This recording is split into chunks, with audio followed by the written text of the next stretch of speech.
umaga po sa bawat isa. Buksan po natin ang ating mga dalang Biblia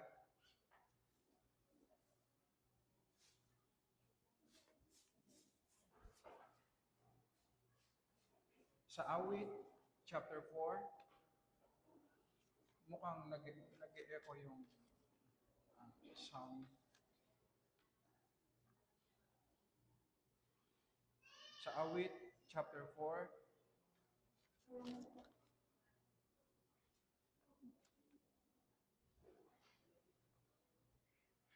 Para sa ating short exhortation, ang layunin po natin para sa ating ganitong exhortation ay para i-condition po ang ating puso't isip na sa pagsamba sa Panginoon.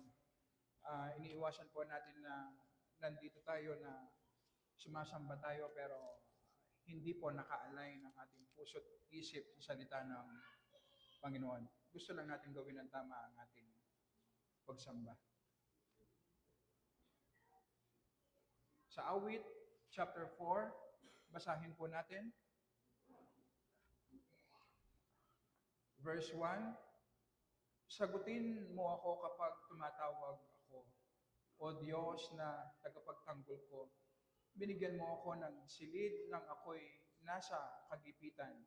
Maawa ka sa akin at dalangin ko'y iyong pakinggan. O tao, hanggang kailan magdaranas ng kahihiyan ang aking karangalan? Gaano katagal mo iibigin ang mga salitang walang kabuluhan at hanapin ang kabulaanan? Verse 3, ngunit alamin ninyo na ibinukod ng Panginoon para sa kanyang sarili ang banal. Ang Panginoon ay nakikinig kapag sa kanya ako'y nagdarasal. Magalit ka, subalit huwag kang magkasala. Magbulay-bulay ka ng iyong puso sa iyong higaan at tumahimik ka. Maghandog kayo ng matuwid na mga alay at ang inyong pagtitiwala sa Panginoon ilagay. Marami ang nagsasabi, sana'y makakita kami ng ilang kabutihan. O Panginoon, ang liwanag ng iyong mukha sa amin ay isilay. Ipakita mo, iparanas mo sa amin ang liwanag ng iyong mukha. Yun po ang ibig sabihin. Ikaw ay naglagay ng kagalakan sa aking puso, kaysa nang ang kanilang butil at alak ay sagana. Payapa akong hihiga at gayon din ay matutulog, sapagkat ikaw lamang, O Panginoon, ang gumagawa upang mamuhay ako sa katiwasayan. Ang konteksto po ng awit na ating binasa, ang bayan ng Israel po ay nakakaranas ng taggutom, famine, kakulangan, mahirap ang buhay. Kamukha po ng panahon natin na mataas ang presyo ng bilihin at maraming mga tao ang nahihirapan. At tuturuan tayo una ng awit na ito kung ano ang maling tugon sa kahirapan, at pangalawa, kung ano ang tamang tugon sa kung papaano po tumugon si King David sa kahirapan, sa famine na kanilang nararanasan. So ano po ba ang maling tugon sa kahirapan?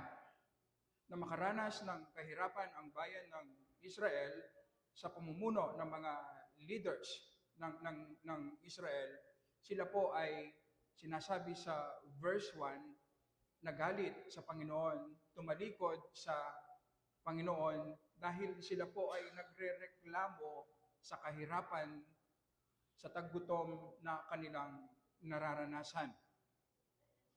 Alam niyo po ba, ang isang katangian ng isang hindi mananampalataya sa panahon po ng prosperidad, magaan ang buhay, siya ay nagpapasalamat, naglilingkod sa Panginoon, nagpapahayag ng pananampalataya. Pero kapag dumating ang paghihirap, doon po lilitaw kung ano talaga ang kalagayan ng kanyang puso. Na kapag siya ay tumalikod dahil hindi na ibinibigay ng Panginoon ang kanyang ninanais at gusto, ay magagalit siya sa Panginoon at tatalikod, iiwan ang kanyang ipinahayag na pananampalataya. Alam niyo po ba, tayong mga Kristiyano na tunay na nanampalataya sa ating Panginoong Yesus, hindi po tayo immune sa ganitong klaseng kasalanan. Napakadaling makisabay sa kung ano ang ginagawa ng marami. Kung ang maraming mananampalataya ay nasa church every Sunday, maawit, nakikinig, napakadaling sumabay at gawin sa panlabas kung ano ang ginagawa ng marami. Pero deep within, iba pala ang nangyayari sa ating mga puso. Kaya naman sa verse 5, ang sabi ni David, maghandog kayo ng matuwid na alay at ang inyong pagtitiwala sa Panginoon ilagay. Ang ibig sabihin, hindi lamang dapat tama yung panlabas nating ginagawa, kundi pati yung ating inner being, kung ano ang kalagayan ng ating puso, kung ano ang motibo, kung ano ang nasa ating isip, kailangan po ay tama rin at naka-align sa sinasabi po ng salita ng Panginoon.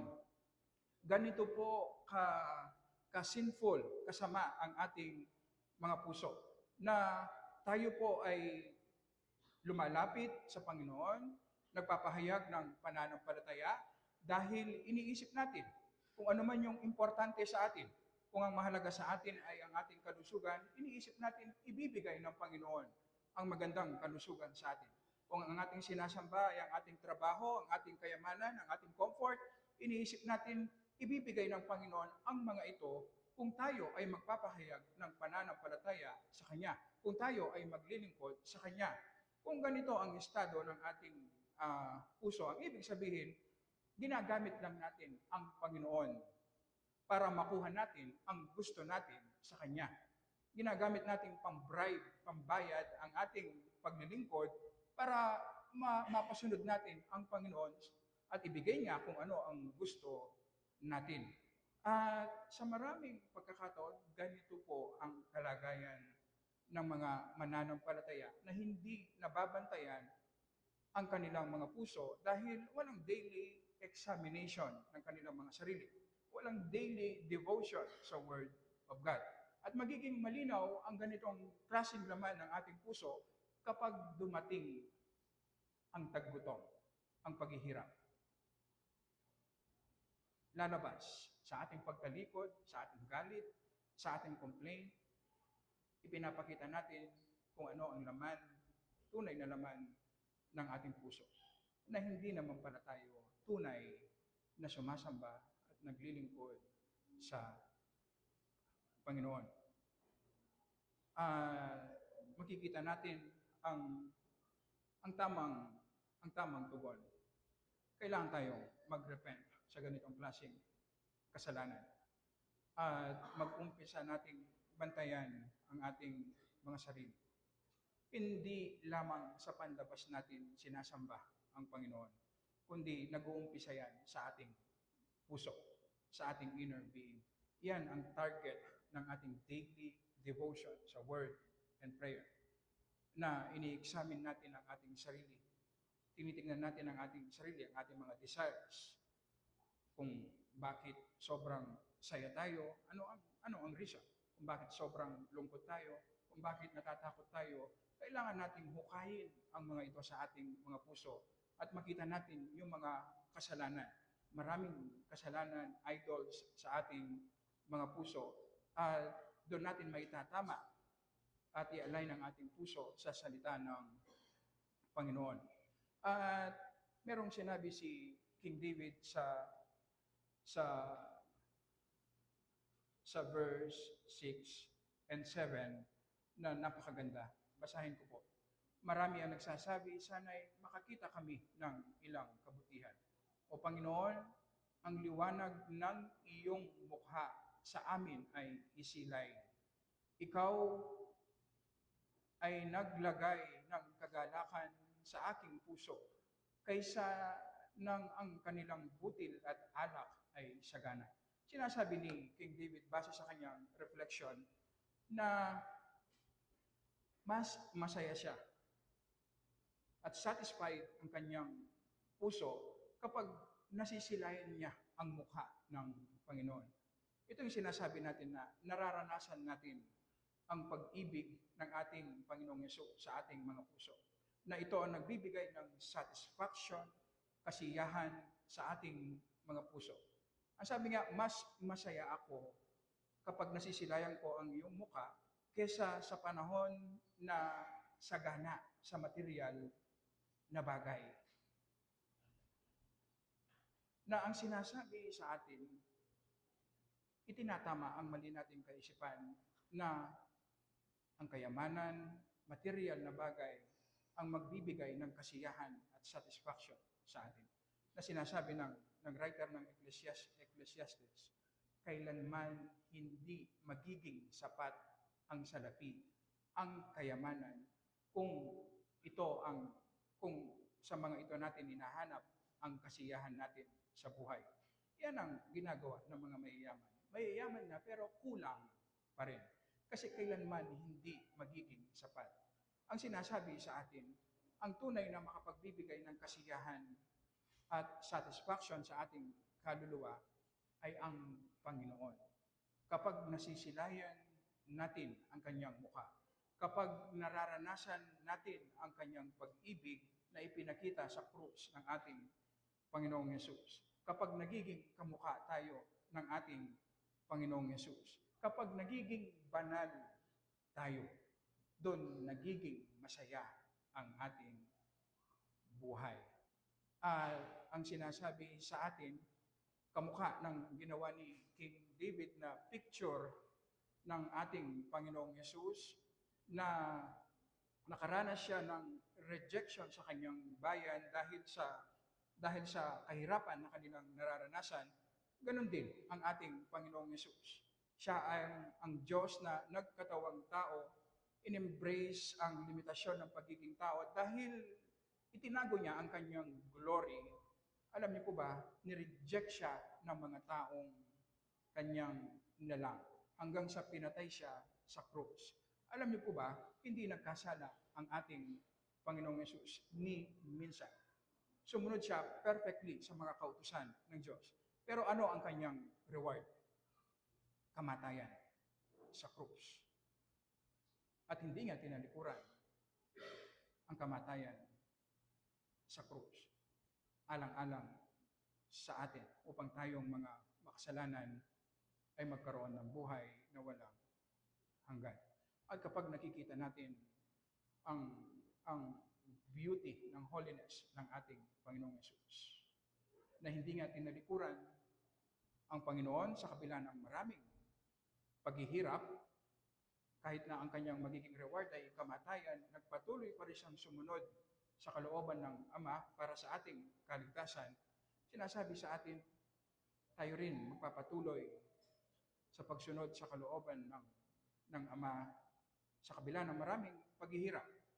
Dahil sa pag-ibig natin sa Kanya. Dahil tumutugon tayo sa pagliligtas niya sa atin na mananampalataya.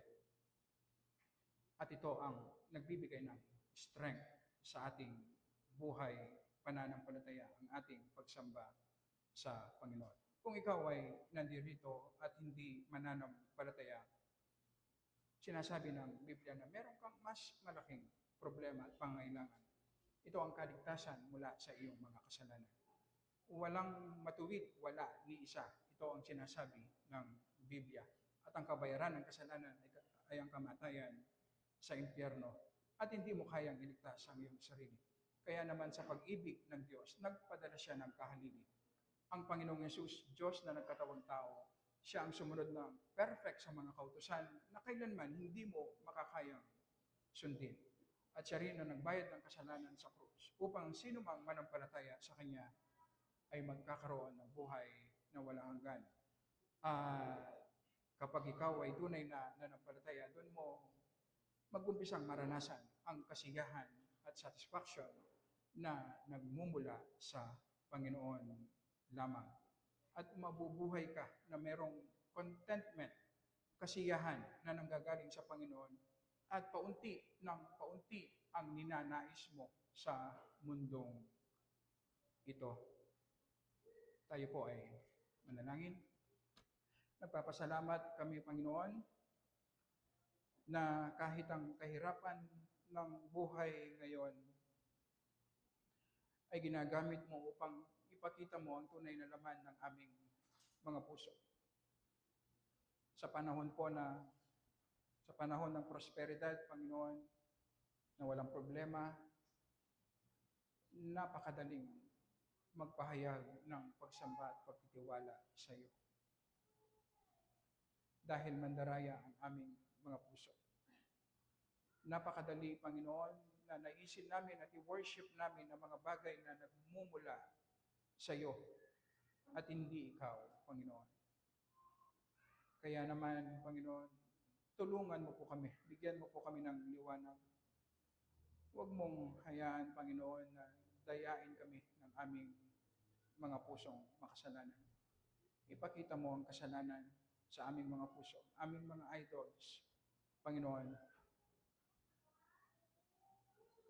na sa maraming pagkakataon, Panginoon, nakikisabay lang kami kung ano ang ginagawa ng marami. Pero sa loob-looban namin, Panginoon, hindi ka namin sinasamba. Hindi kami nag-worship. Kaya naman, Panginoon, udyukan mo po ang bawat isa sa amin. At tulungan mo po kami na makita namin ang beauty ng holiness ng aming Panginoong Yesus. Na sa kabila ng kamatayan na naghihintay sa Kanya sa krus, Panginoon, bakit nagpatuloy siya sa pagsunod at paglilingkod sa iyo, Panginoon? Dahil sa Kanyang tunay na pag-ibig, dahil sa Kanyang perfect holiness, Panginoon. At ito ang ipinasuot mong kabanalan sa amin, Panginoon. At ang Kanyang kamatayan sa krus, ang reason kung bakit mo kami pinatawad sa lahat ng aming mga kasalanan. At ito ngayon ang nagbibigay ng strength sa amin, Panginoon, sa pag-uudyok na ginagawa ng iyong Holy Spirit na nakikita namin kung gaano kami kasama, pero tinanggap mo kaming banal sa pamamagitan lamang ng aming Panginoong Yesus. Ang dalangin namin, Panginoon, gawin mong totoo sa amin ito. Maranasan namin ng tunay sa aming mga puso ang iyong pag-ibig, ang iyong saganang mercy, ang iyong saganang biyaya sa amin, Panginoon. Tanging ang iyong Holy Spirit lamang ang makakagawa nito sa amin. Panginoon, tulungan mo po kami. Bilang pagsamba namin, Panginoon, sa aming pagbabasa ng iyong banal na salita, sa aming pag-aawit ng papuri sa iyong pangalan, sa aming pag-aaral ng iyong mga salita, Panginoon, tulungan mo po kami na ang lahat ng ito ay gawin namin ng merong pasasalamat, na merong pagpupuri, Panginoon, dahil sa kaligtasan na ibinigay mo po sa bawat isa sa amin. At kumilos ka, Panginoon, sa mga kaluluwang wala pa sa iyo. Ikaw ang magudyok sa kanila, Panginoon. At ikaw rin ang magdala sa kanila sa aming Panginoong Yesus. At ang lahat ng ito ay dinadalangin po namin para sa luwalhati lamang ng aming Panginoong Yesus. Amen at amen.